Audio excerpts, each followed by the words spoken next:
그리고 이제 네 그렇게 해서 순수한 끝나고 이제 다음으로 귀여워. 눈치 보는 거 아니지? 내 눈치 분만의 보는 거.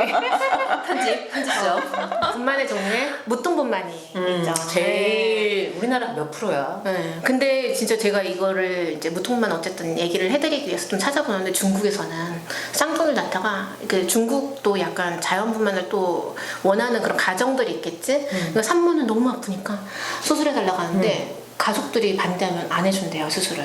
아 너무한다. 그치 너무하지. 나는 그 쌍둥이를 낳다가 너무 아파서 뛰어내린 거야. 그래서 산모랑 아기랑 죽은 그런 사례가 있다고 하더라고요.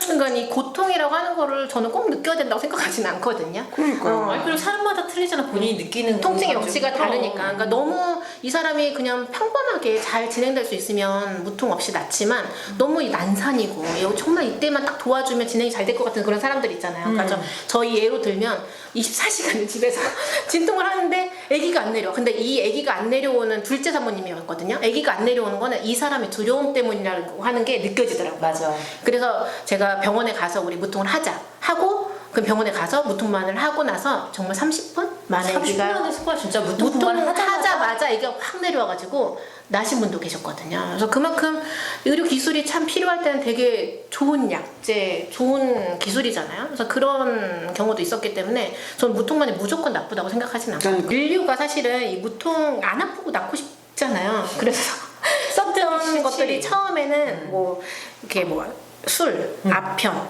상추가 있더라고요. 상추가 있어. 상추를 먹어? 이게 상추가 사실 이거는 영어를 누군가 번역했는데 상추가 잘못 쓰여지지 않았을까? 그렇게 싶은데 뭔가 상추 비슷한 뭔가 다른 아편 같은 아니면 그거 아니야? 풀. 아니 쌈 많이 먹으면 졸립다 그러잖아. 원래 상추에 그런 성분이 있어요. 아 그거는 한데 상추 그거 한트로 먹어야 되는 거 그걸로 아니야? 하여튼 사리풀, 뭐 맨드레이크 같은 식물성 재료로 처음에는 그러니까 약간 뭔가 많이 이렇게 했었대요. 그게 안 아프게. 안 아프게 안 아프게 약간 하는 진통 효과가 있거나 약간 마취 효과가 있는. 술은 있을 것 같아. 술은 아니, 있을 것 같아. 이태리 같은 경우는 독주를 이렇게 44도인가 그렇던데 그거를 왜 우리 그 빨간잔이라고 하죠. 중국 그 잔처럼 요만한 잔인데 진통이 시작되면 먹어요? 진통이 시작되면 그걸 먹인대요. 그래가지고 딸딸하게 나는 거. 어떤 사람은 몸이 이완되면서 이완되면서. 여기 쫙 풀리잖아요. 혈관이 쫙 열리면서. 그렇지. 그런 효과에서 어쨌든 근데 지금은 무통만이 너무 많이 잘 쓰이는데 몇 세대만 딱 올라가면 사실은 이 무통이 되게 이렇게 불경스러운 일이었다는 거예요. 그래서 1591년 이거 되게 오래됐죠. 한 600년 이렇게 됐나? 에든버러 런던인 거예요. 런던에서 쌍둥이 분만하다가 견딜 수 없었던 산모가 이 무통만을 한 거예요. 그랬더니 이 화형에 처해 왕이 화형에 처해가 이상해. 그러면서 이제 마녀 사냥. 그리고 나서 이제 19세기가 되면서 이 화학 실험들이 막 이렇게 발전하면서 에테르라고 하는 마취제가 나온 거예요. 근데 처음에는 이게 마취약으로 쓰인 게 아니라 사람들이 먹으면 기분이 좋아지는 거야. 그래서 술처럼 그렇게 약간 유흥의 목적으로 쓰이다가 외과 의사들이 이걸 하고 뭔가 했더니 안 아파하네? 그러면서 이제 흡입 마취제로 쓰이는데 에테르가 사실 알코올의 냄새가 엄청 나겠죠. 그쵸. 그래서 그걸 할 때 되게 냄새가 안 좋아서. 근데 이게 외과적인 목적으로 쓰이다가 한 산부인과 의사가 또 이 산모들 흡입하면서 마취제로 쓰이니까 안 아프고 출산을 하는 게 나타난 거예요. 그러면서 이제 흡입 마취로 처음에는 무통만 시작이 됐던 거죠. 뭐 무통분만의 이제 비약적인 그 발전으로 인해서 지금 현재는 흡입 마취는 사용하지 않고 있어요. 그래서 지금 현재는 대부분 많이 사용하고 있는 게 경막의 마취라고 척추 쪽에다가 바늘을 넣어서 그 척수 바깥쪽에는 공기층만 있는 공간이 있거든요. 거기다가 약물을 주입해서 감각신경은 소실이 돼서 안 아프거든요. 좀 덜 느끼죠. 그런데 뭐 그 운동신경은 살아있어서 움직일 수 있어요. 그래서 되게 좋은 마취법이 개발이 돼서 지금은 무통분만이라고 말하면 경막의 마취로 많이 쓰이고 있어요. 그런데 이제 이게 경막의 마취를 하게 되면 이제 연구된 걸로 보면 옥시토신 양이 줄어드는 경향이 있기 때문에 물론 어떤 분들은 이게 긴장이 너무 많이 돼 있는 분들은 무통만 탁 하면 이완이 쫙 되면서 이게 잘 내려오고 이런 현상, 자궁문도 다 이게 잘 열리고 그런데 대부분 다 그럼 얼마나 좋을까. 근데 사람마다 다 다르기 때문에 그래서 옥시토신율이 그게 분비율이 적어지니까 당연히 옥시토신을 그 투약해서 정맥으로 해서 투약해서 수축을 만들어줘야 되는 것 이런 현상들이 일어날 수가 있고 첫 모유 수유할 때까지의 그 시간이 그냥 자연 분만을 한 사람보다 좀 길게 걸린다. 그러니까 아이들이 그 신경 발달이 그 좀 늦는 경향이 있다. 그러니까 어쩔 수 없을 것 같아요. 그러니까 뭐 마취 영향이 없냐라고 물어보는 거는 본인 마음이 편하기 위해서 물어보는 거 아닐까. 어떻게 이 약물을 쓰는데 아이한테 영향을 안 준다라고 생각을 하겠어요. 그러니까 그렇지만 그 상황에서 내가 정말 못 참겠거나 아니면 내가 지금 당장 무통 분만을 해서 자궁문이 잘 열릴 것 같은 그런 뭔가 최선의 선택으로 하는 거지 한국처럼 이렇게 모든 사람들을 무통 분만하는 거. 그러니까 지금 제가 예전에 400명 출산하는 그 병원 모 병원에서는 제가 다닐 때만 해도 무통 분만율이 거의 20%가 안 됐거든요. 근데 지금 최근 몇 년 전에 제가 선배님을 만나서 물어보니까 거의 무통만 한다고 80%. 지금 뭐 강남 같은 경우는 98%가 무통분만이라고 하더라고요. 98%.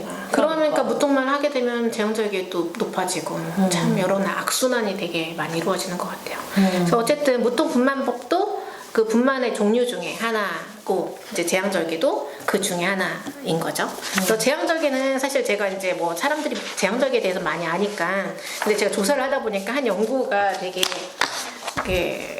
같이 나누고 싶은 연구가 있었거든요. 2017년도에 빈 대학 인류학과에서 연구를 한 결과 출산을 하잖아요. 자연분만을. 그러니까 이 아두골반 불균형이 될 확률. 그러니까 아두골반 불균형은 뭐냐면 아기가 못 나오는 상황이 생기는 거예요. 그래서 아기가 엄마의 그 골반에 비해서 크기 때문에 못 나오는 그 진단을 받을 확률이 2%인데 본인이 그러니까 이 뱃속에 있는 아이가 나왔어. 자연분만 나오고 이 아이가 커서 자기가 자연분만을 하게 됐을 때 이 아두골반 불균형의 진단을 받게 될 확률은 1.98로 좀 떨어진대요. 그런데 아두골반 불균형으로 인해서 제왕절개를 받은 아이들이 나중에 커서 출산을 할 때 아두골반 불균형을 진단받을 확률이 5%라는 거예요. 그래서 자기가 제왕절개로 태어난 아기와 자연분만으로 태어난 아기가 다시 자기 그 애를 낳을 때 그 확률이 그러니까 제왕절개 확률이 더 높아진다는 거죠. 그렇지. 그래서 이 사람이 뭐라고 써놨냐면 그래서 인류는 제왕절개율이 높기 때문에 점점 더 많이 제왕절개를 할 것이다. 그래서 언젠가는 되게 인류학과적인 네, 인류학과에서 한 거니까. 되게 인류학과적인 그래서 이 사람이 마지막에 뭐라고 써놨냐면 불독들이 100% 제왕절개라면서요. 개 중에서 그렇게 있어요. 불독들이 100% 제왕절개 하는 것처럼 인류도 이렇게 제왕절개 많이 하다 보면 어느 순간 자연분만을 못하는 세상이 오지 않을까? 근데 마지막으로 하나만 물어볼게. 네. 그 무통분만 있잖아. 네. 병원에서는 이렇게 아무렇지도 않게 권하는 게 어쨌든 부작용이라고 할 수 있는 아이에 대한 부작용이나 산모에 대한 부작용이 굉장히 극소수이기 때문에 자신 있게 권하는 건가요? 네, 이제 뭐 이렇게 단기적인 부작용은 많이 없으니까. 근데 이제 사실 이렇게 드러나지 않아서 그렇지 단기적인 부작용도 있는 분들이 계시거든요. 그러니까 어떤 사람은? 이게 기술적으로 굉장히 되게 약간 이게 스킬이 되게 좋아야 되는데 뭐 스킬이 좀 부족해서 척수까지 찌른다. 그러면 이 두통에 엄청난 두통을 또 시달리는 경우도 있고. 이렇게는 못 들은 거야. 그래서 아기를 이게 무통 맞아. 그러니까 밑에는 괜찮은데 이걸 조금만 움직여도 뭔가 아파서 그래서 진짜 이렇게 움직이지 못하고 그 상태에서 아기를 그 두통은 진짜 상상을 초월하는 두통이라고 하거든요. 네, 그리고 뭐 한 번에 딱 찔려가지고 하면 되는데 그 바늘이 되게 두껍거든요.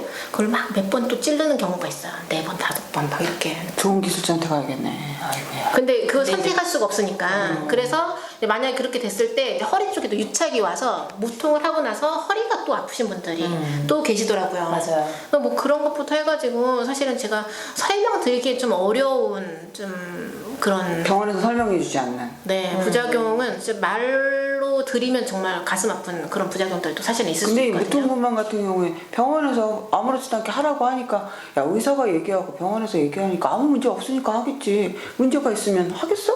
그쵸. 뭐 권하겠어? 이렇게 생각하니까 그냥 그냥 맞아요. 프리패스 같이 가는 것 같은 느낌이 드는 거죠. 그래서 근데 저는 그냥 무조건 안 좋다라고 그래도 생각하진 않아요. 그 좋은 기술자가 있을 거라 생각하고 의사 선생님들이 대부분 많이 훈련되신 분들이 여성병원에 다 있거든요. 그죠? 많이 찔러보세요. 네. 많이 찔러보시고. 그러기 때문에 너무 그래도 그 겁내지 말고 자기 출산에 집중하고 할 수 있으면 자연분만을 하는데 너무 이 통증이 못 참는다? 그런 방법이 여러 가지가 있잖아요. 무통만도 있고 현대 기술에서는 제왕절개도 있기 때문에 너무 이렇게 생각을 크게 막 하실 필요는 없을 것 같아요. 그 순간에 맞는 거를 최선의 선택을 하시고 출산을 가시면 돼요.